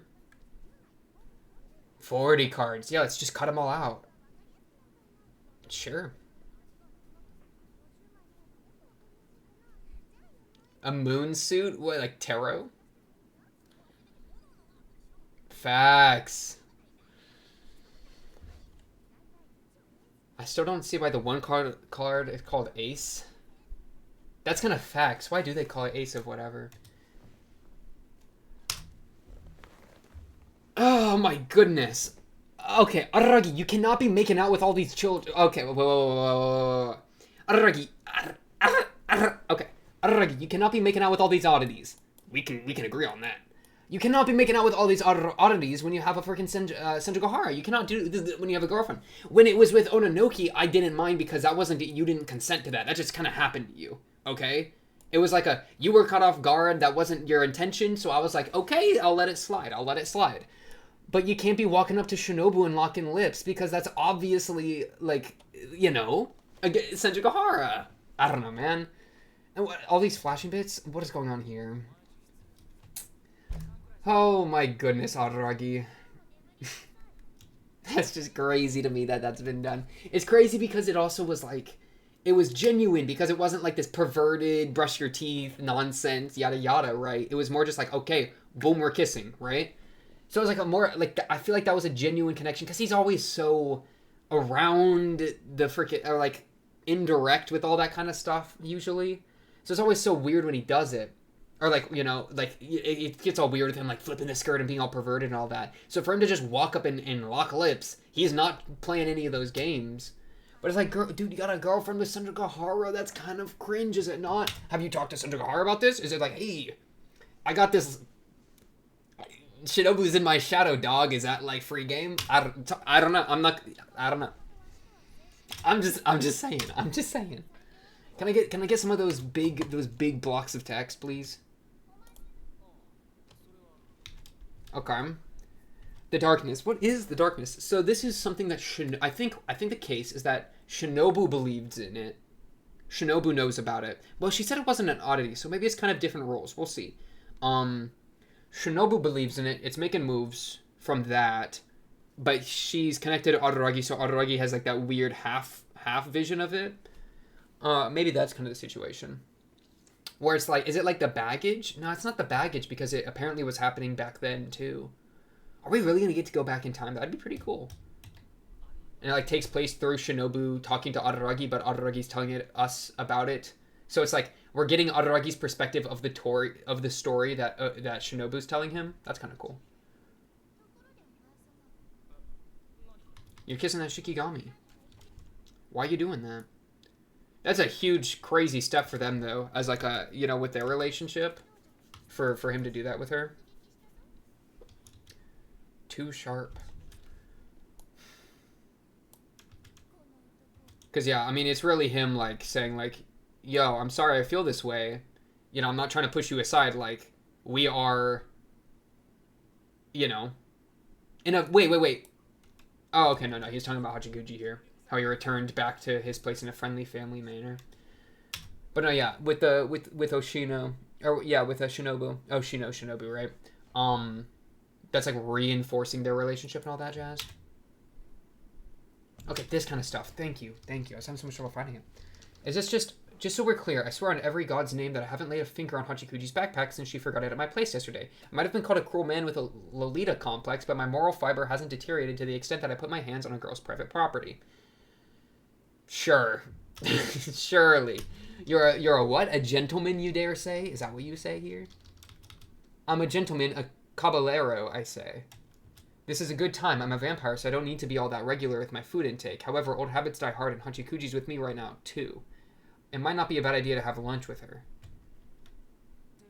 That's how the story goes. Oh yeah, because they were going to go get food before things went crazy. What is this phenomenon, though? I mean, we're given such little info. Wait, back then I was entangled in that darkness. So, Oshino, the top dog of all oddities, in kiss shot mode with her last minion, was entangled in that darkness. So I'm kind of feeling like the darkness is coming for her, right? To re-entangle her. Like, that would make some sense. And there's some precedent that's been set. As for what it represents, open season. I don't know.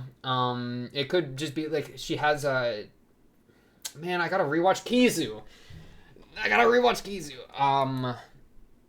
Like, she usually isn't connected with people. She's only ever had 2 minions, including ARARAGI, so the 2 times she's had minions, the darkness has shown up both times. So it could be connected to, like, her unwillingness or reservations in forming connections or something. I don't know.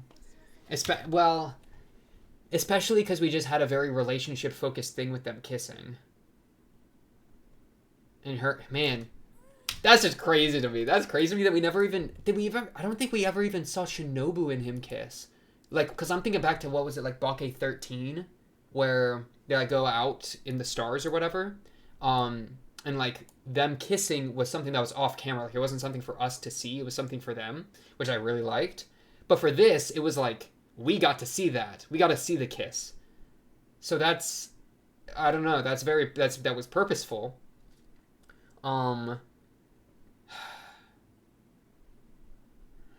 That's just crazy to me, ARARAGI. That's just crazy to me. Right after he goes from Ononoki to this, and he was and Hachikuji was right on the chairs too. And then this ED being different but the same.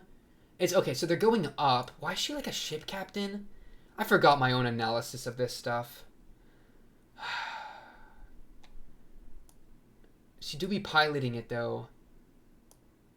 But then she isn't a ship captain anymore at the end of it. And this line of the despair you found in me was real. That's a super interesting line to me. Because it's like... Despite... Or like... How do I even say it? Like, it wasn't... I don't know. Because like with Sengoku, it was like... It was almost like a pleading of, like, all the pain was real, even if I'm kind of fake in a lot of the ways, like, I'm a decoy in a lot of the ways with the bangs and all that, all those themes of, like, hiding and all that. Even if all of that is, like, kind of ambiguous, like, the despair was real. And so I know how much you want to help. And so, in that way, you did really help me. That's kind of what I got. So for here, it's like Shinobu's feeling that way. Where it's like all the pain of being an oddity and of, you know, the loss from my first minion that you've kind of made up for and like been the replacement to, like, you helped me and that despair was real. But for her in Hachikuji, you know, having gotten to meet ARARAGI, it's been like a positive thing, question mark, which is why they're going up. Whereas for Sengoku, it led to jealousy, where like, you helped me, you saved me, but you're not saving me anymore because you're too busy with all these other girls. But I don't know, because, I don't know, it's interesting that we even played with, like, some jealousy stuff a little bit, with her getting onto him for kissing, him and Ononoki kissing. Just crazy, was not expecting them to do that. Ogi, why are you walking around? What is going on? I helped others and they helped me in okay, wait. As usual, I helped others and they helped me in return, doing something despite being unable to do anything. Cut to Ogi. Ogi, you're a rat. Why are you and ARARAGI pulling up? Well, I heard someone read that part. Or I had someone read that part. Cuts to Ononoki walking in. I'll tell this tale while reminiscing about her. So, you're reminiscing about Shinobu right before you're dealing with Ogi, who's walking in. I want you to think about it. You want me to think about it? Let us begin. Oh my goodness. We're definitely going to look at OP and ED. We're going to like do a harder analysis on next episode for balancing's sake. Her clothes getting torn up? Is there anything to say about that?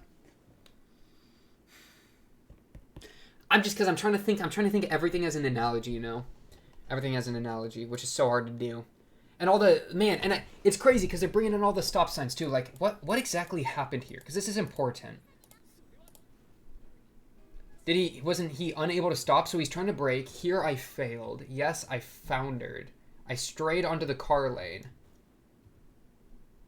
For pedestrians and bicycles only. Blah blah blah. Stop signs. The moment. Ogi's talked about that one moment before, which that conversation. I mean, maybe it was foreshadowing this, right? Where she's talking about, it was with, at the beginning of, what was it, Kabuki? I'm bad with the names, but it was the arc where they went back in time. Him and Shinobu went back in time. That arc started with Ogi talking about, like, all the lights and stuff. Red means stop. And he was kind of doing it in a time way. So for now, for it to come back after Ogi was in the beginning, it's really weird. So it's red. He's trying to stop. What is going on here? Self-destruction. Suicide bombing. Completely useless escape attempts. Hello? Wherever I tried to turn, there it was. Oh, okay, so he keeps trying to turn and dodge, but he keeps almost running into the darkness. And eventually just bails from the bike, because he has nothing else to do. Wow, what is going on here? Just a bunch of quick flashes. And then Hachikuji's just munching him. She is like a slug, leaving her slug mucus everywhere. I really want to get Hachikuji out of this. I have to let her escape. I have to rescue this girl. Yeah, I think he was about to throw her off and, like, sacrifice himself. But then Ononoki shows up. Unlimited rulebook. Rules with many exceptions. A rule with an exception? What does that mean? Who's the exception? Are the rules oddities and you're an oddity but you have exceptions? Or ARARAGI's an exception to normal oddities because he's in half an oddity? So that... What is the exception? The electricity sparked? Bye-bye bike. No wonder he rents the car. It's funny, because Hachikuji's attached to him, and then he, like, tries to save her, like, tries to throw her. And, well, no, that's exactly what happens. That's kind of a fun Shinobu parallel, where he tries to save Hachikuji by throwing Hachikuji, but since Hachikuji's attached to him physically, he ends up, both of them get saved, right? So in trying to save someone else, he saves himself. That's exactly what happens with Shinobu. Like, he tries to save Shinobu, he's self-sacrificing for Shinobu, but since Shinobu is attached to him, and if he dies, Shinobu dies, he's forced to protect himself as well. So it's, I don't know, it's the same thing, which parallels the ED. That's maybe why the ED has both of them together, because they're both people who's connected to ARARAGI, who, by saving himself, or by trying to save them two, ARARAGI inadvertently saves himself. Which could be, I don't know, I mean, could we what if we, like, did, like, a grand extension of, like, in trying to save others, which represent all the different things, right?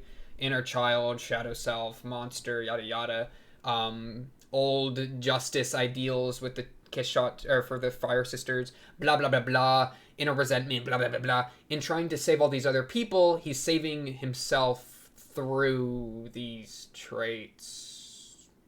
Something. I don't know. I think there's something there. Especially because of just the way that scene played. Why is she so into muscles? And then a corpse. So is she's a Shikigami. She is like an animated corpse, right? That was like a thing. Too many oddities. Too many oddities. That's like what Shikigami means. I mean, I know like Shinigami from Death Note, you know. So I'm assuming it's the same kind of thing. And I think I remember that clearly. No matter how you look at it, was darkness. Okay, so darkness.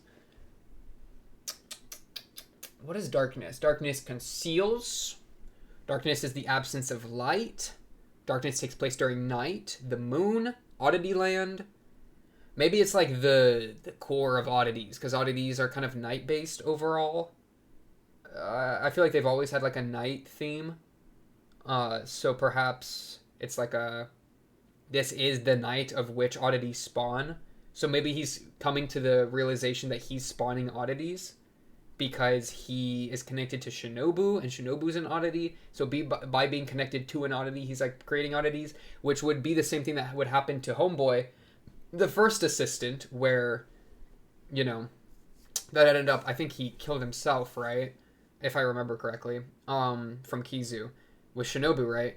kiss shot at the time, where when she connected to him, she would have had the same impact on him, where he is now aware of oddities, he's getting comorbidity, etc., etc.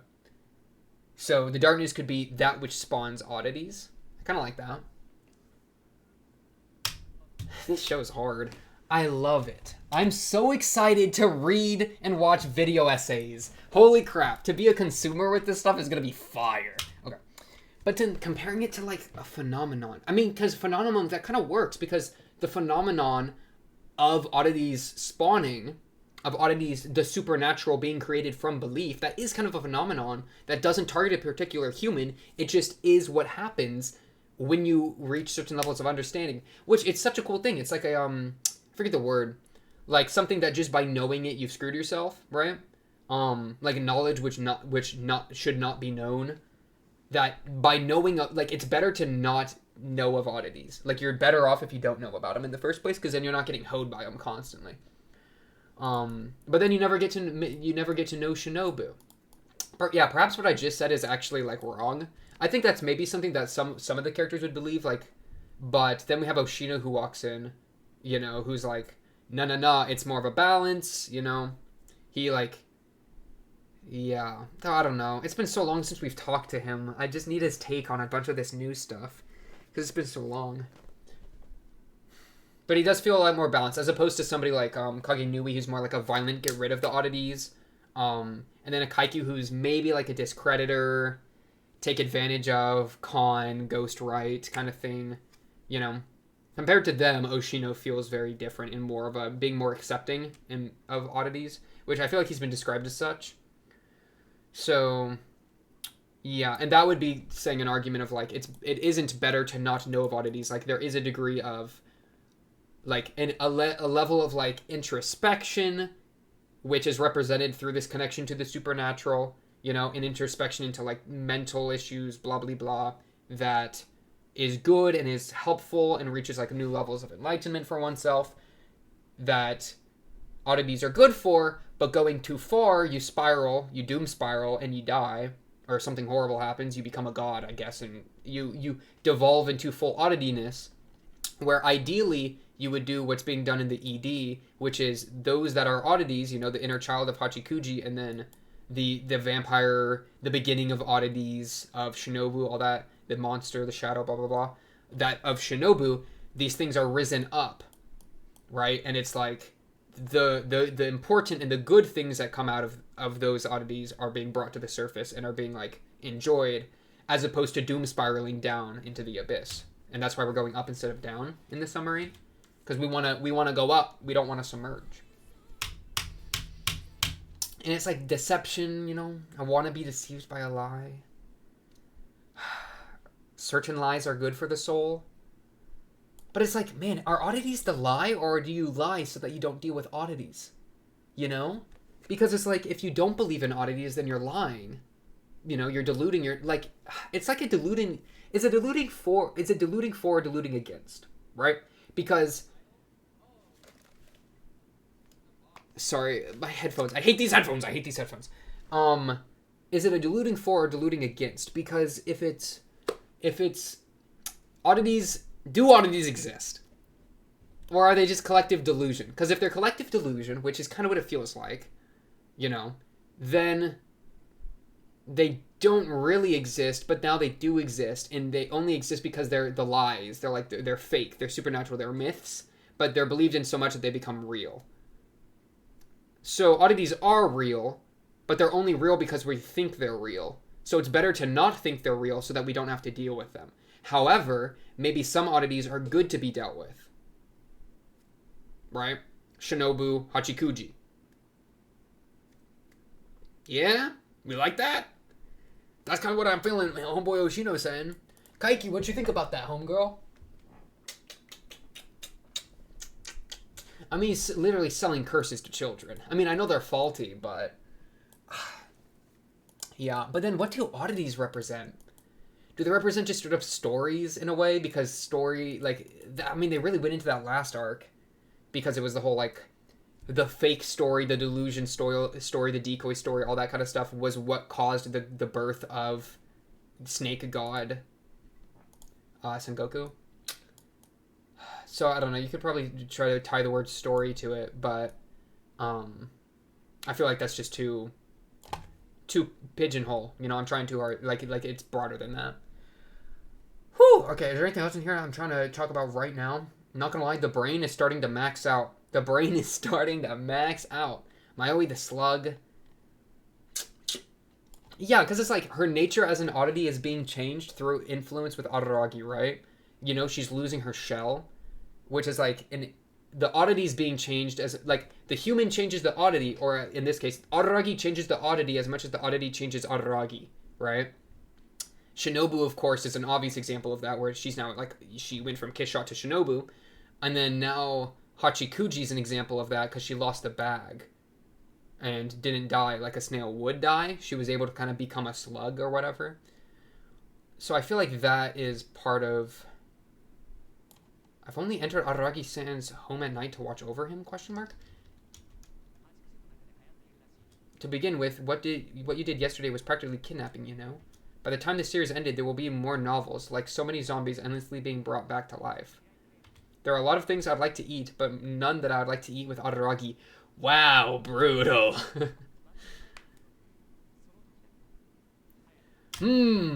So many ideas. So many ideas. I hate locking in on one because I could, if I really wanted to, try to like fully lock in. Because I mean, as fun as I don't know, it's a weird split where I like to just spiral into a bunch of different theories because there's so many fun different ways you can interpret it.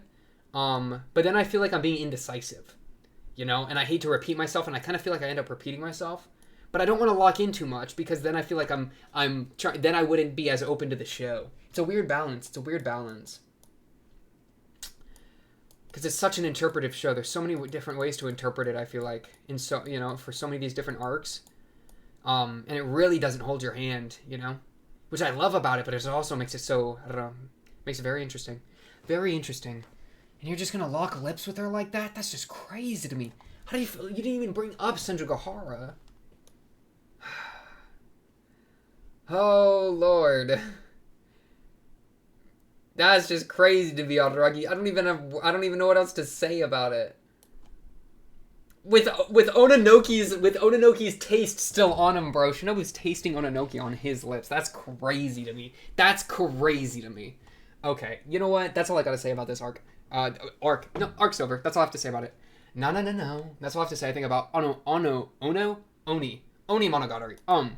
Yeah, I think that's all I got for this episode. On to the next. We will definitely be doing an OP pass-through, ED pass-through on next episode. Though ED, the lyrics, of course, we've already seen, so I don't think there'll be too much to go through there, but the OP, of course... And OP didn't have that much lyrics, but we'll take an actual look at those next episode for pacing.